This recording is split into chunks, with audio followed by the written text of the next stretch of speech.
सोचिए, अगर मरे हुए मुर्दे बोलने लगें, अगर जो खाया जा चुका हो वो खुद बता दे कि उसके साथ क्या हुआ, तो कलियर शरीफ की वो रात जब एक भुना हुआ बकरा अचानक बोल उठा। 27 लोगों की आंखों में खौफ था, रूह तक कांप रही थी जब सच ने झूठ का नकाब हटा दिया। एक फकीर की दुआ, एक अमीर की हसद और एक ऐसी सच्चाई जिसे छुपाने की लाख कोशिशें नाकाम हो गईं। क्या आप जानना चाहते हैं कि वो बकरा क्या बोला और किसका पर्दाफाश हुआ? तो इस वीडियो को अंत तक जरूर देखें, क्योंकि ये कहानी नहीं, एक हकीकत है। यह वाकया है अल्लाह वाले हजरत साबर पाक रहमतुल्लाह अल और एक भुने हुए बकरे का जो बोलने लगा। यह वाकया बहुत ही दिलचस्प और हैरत अंगेज होने वाला है। इसीलिए मेरी आपसे मौजबाना गुजारिश है कि इस वाक्य को मुकम्मल तौर पर समझने के लिए इस वीडियो को अंत तक जरूर देखें।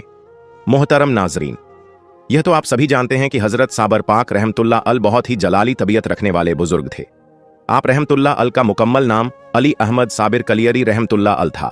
आप रहमतुल्लाह अल से जिस तरह लोग मोहब्बत करते थे, उसी तरह आपके हसीदीन भी वहां पर मौजूद थे जहां आपकी रिहाइश थी, यानी कि कलियर शरीफ में। कलियर शरीफ में एक ऐसा शख्स था जो आप रहमतुल्लाह अल से बेइंतहा हसद करता था। वह शख्स आपकी मुखालफत में आपसे हसद करते हुए इतना बढ़ता जा रहा था कि वह चाहता ही नहीं था कि आप किसी भी मस्जिद में इमामत करें या लोगों के दरमियान अपने दीन की बातें करें। कलियर शरीफ के लोग बहुत ज्यादा मगरूर थे और फकीरों को, खास तौर पर अल्लाह वालों को हकीर की नजर से देखते थे। वह यह मानते ही नहीं थे कि अल्लाह वालों को इस दुनिया में रहना चाहिए।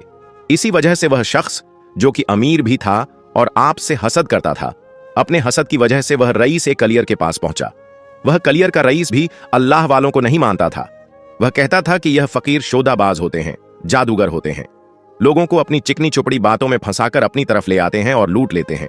इसी वजह से जब वह शख्स उस अमीर ए कलियर के पास पहुंचा तो उसने कहा, मैं एक शख्स को कलियर शरीफ में देख रहा हूं जो कि इमामत का मुताहा है, भोले भाले लोगों को बरगला रहा है और अपनी बातों से उनके दिल का हाल बदल देता है। यहां तक कि मेरे दोस्त भी उसकी जानिब होते जा रहे हैं। कुछ कीजिए, वरना हम अमीर और रईस लोग तो अकेले रह जाएंगे। हमारा कोई भी साथी ना होगा, हमारी कोई बात नहीं मानेगा। रईस ए कलियर ने कहा, बात तो तुम ठीक कहते हो, लेकिन कुछ दिन के लिए हमें रुकना पड़ेगा। जुम्मे के दिन हम वहां पर जाएंगे जिस मस्जिद में तुम कहते हो। उस दिन हम फैसला करेंगे। उन दोनों ने खूब गुस्ताखी की। अब वह जुम्मे का दिन भी आ गया। उन दोनों की आमद से पहले हजरत साबर पाक रहमतुल्लाह अल तशरीफ ला चुके थे। अमीर ने आते ही उस आदमी से पूछा, हाँ भाई बताओ, वह कौन सा शख्स है? रईस ए कलियर के सवाल पर उस शख्स ने हजरत साबर पाक रहमतुल्लाह अल की तरफ इशारा किया और कहा, वो साहब हैं, अब खुद ही फैसला कीजिए। रईस ए कलियर ने आगे बढ़कर आप रहमतुल्लाह अल से दरियाफ्त किया, तुम जब से यहां आए हो तुमने लोगों को अपनी बातों में उलझाना शुरू कर दिया है। तुमसे बहुत से लोगों को शिकायत है। अगर तुम अपने दावे में सच्चे हो और वाकई अगर तुम अल्लाह के वली हो तो मेरा एक काम करो। अगर तुमने वह काम कर लिया तो मैं तुम्हें अल्लाह का वली तस्लीम कर लूंगा और इमामत भी करने दूंगा। आप रहमतुल्लाह अल ने जब उस रईस ए कलियर की बात सुनी तो फरमाया, बताओ क्या मसला है तुम्हारा? अल्लाह के हुक्म से, अल्लाह की मदद से वह मसला तुम्हारा हल किया जाएगा। रईस ए कलियर ने कहा, कुछ दिन पहले मैं कुर्बानी की नियत से एक बकरा लाया था जो कि मेरे बगीचे में बंधा था। वह चंद दिन से गायब है।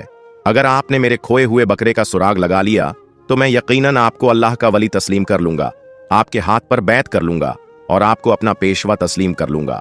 रईस ए कलियर ने बहुत ही सख्त लहजे में यह बात कही। उसे अंदाजा ही नहीं था कि वह किससे बात कर रहा है। आप रहमतुल्लाह अल ने उसकी बात सुनकर फरमाया, वैसे तो मैं फकीर हूं, हर कसो नाकस हूं और गैब की बातें तो सिर्फ अल्लाह ताला ही जानता है।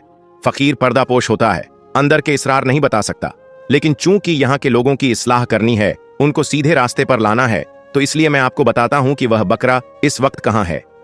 फिर आप रहमतुल्लाह अलैह ने 2 रकात नमाज अदा की, जरा सी तवज्जो की तरफ फरमाई और साथ अपना दस्ते मुबारक ऊपर उठाकर फरमाया, ए बकरा खाने वालों, ए बकरा खाने वालों, निकल आओ। जिन्होंने इस अमीर आदमी के बकरे को खाया है वे मेरे सामने निकल कर आई। आपके कहने की देर थी कि आन की आन में 27 आदमी हाल में परेशानी में मस्जिद के सहन में दाखिल हुए। उनको देखते ही आप रहमतुल्लाह अलैह ने फरमाया, बताओ तुम लोगों ने रईस ए कलियर का बकरा कैसे खाया है? जरा तफसील से हाल बयान करो। जब उन लोगों ने उस रईस को करीब खड़ा हुआ देखा तो खौफजदा होकर साफ इनकार कर दिया। हमें कुछ नहीं मालूम, हम पर बेबुनियाद इल्जाम लगाया जा रहा है। हजरत साबिर पाक रहमतुल्लाह अलैह ने फरमाया, बेहतरी इसी में है कि तुम लोग खुद ही अहवाल बयान कर दो, वरना कुछ देर बाद खुद ब खुद पर्दाफाश हो जाएगा। खुद अपने मुंह से उगल दो। फिर अगर हमने बता दिया तो तुम लोगों को बहुत शर्मिंदा होना पड़ेगा। मगर वे लोग मुसलसल इनकार करते रहे। फिर आपने उस अमीर आदमी की तरफ मुतवज्जे होकर फरमाया, अपने बकरे का नाम लेकर जोर से पुकारो। उसने हैरानी से बकरे का नाम पुकारा तो अचानक अंदर से आवाजें आने लगीं। वो आवाजें यह थीं, मैं इन लोगों के शिकम में हूं, ये लोग मुझे खा चुके हैं। वो बकरा मजीद कहने लगा, इन लोगों ने आधी रात के वक्त मुझे ज़िबह किया, मेरा गोश्त भूनकर खाया और तमाम हड्डियां, सींग और खुरखाल में लपेटकर रईस कलियर के बनाए हुए गहरे कुएं में फेंक दिया। यह बात सुनकर रईस कलियर उन 27 लोगों के पेटों को देखने लगा और हैरान होने के साथ साथ गुस्से से आग बगूला हो गया। हजरत साबिर पाक रहमतुल्लाह अलैह ने फरमाया, उस बकरे ने जो भी कहा है वह बिल्कुल हक है, अब आप उस कुएं में जाकर तलाश करें। हजरत साबिर पाक रहमतुल्लाह अलैह ने फरमाया, इस बकरे ने जो भी कहा है वह बिल्कुल हक है, आप इस कुएं में जाकर तलाश करें। रईस क्लियर ने आदमियों को हुक्म दिया, जाओ तलाश करके आओ। वे लोग वहां पहुंचे और कुएं में खोजबीन की। उन्हें वहां से उस बकरे की खाल, सींग, खुर और हड्डियां मिलीं। गुनहगारों ने अपना जुर्म कबूल कर लिया। अब रईस क्लियर को पूरी तरह यकीन हो गया कि यह मस्जिद के इमाम कोई आम शख्स नहीं बल्कि अल्लाह के वली हैं। जो भी बात कहते हैं वह हक होती है। जिनके कहने पर वह बकरा जो पहले ही जिब हो चुका था और लोगों के पेट में जा चुका था बोलने लगा। रईस इतना मुतासिर हुआ कि उसने कहा, आप बिलाशुबा अल्लाह के वली हैं। वह आपके हाथों पर बैत करना चाहता था क्योंकि उसने बहुत गुस्ताखी की थी, मगर जो शख्स उसे आपके पास लाया था वह आपसे हसद करता था। उसने रईस का इरादा भांप लिया और कहा, यह सब झूठ है, फरेब है, जादू है, तमाशा है, यह एक जादूगर है। भला बकरा पेट से भी बोल सकता है? उसने रईस के कान में जाकर कहा, इसकी बातों में मत आइए, यह धोखेबाज है। इसी वक्त अल्लाह का अजाब नाजिल हुआ। वह शख्स जो सबसे बड़ा हसद करने वाला था, उसे ऐसा महसूस हुआ कि उसका दम घुट रहा है। उसके गले को किसी ने जोर से जकड़ लिया और वह तड़प तड़प कर वहीं मर गया। इसके बाद वहां जितने लोग मौजूद थे उन्होंने हजरत साबिर पाक रहमतुल्लाह अलैह के हाथों पर बैअत की। जो मुसलमान नहीं थे उन्होंने इस्लाम कबूल कर लिया। मेरे प्यारे दोस्तों, हमें उम्मीद है कि आज की यह वीडियो आपको बहुत पसंद आई होगी। अल्लाह ताला से दुआ है कि वह हम सब पर अपनी रहमत और फजल की बारिश बरसाता रहे। आमीन सुम्मा आमीन। अगर आपको हमारी यह वीडियो पसंद आई है तो हमारे चैनल कबर और इंसान को सब्सक्राइब करें, इस वीडियो को लाइक करें और इसे अपने दोस्तों और रिश्तेदारों के साथ अधिक से अधिक शेयर करें। धन्यवाद।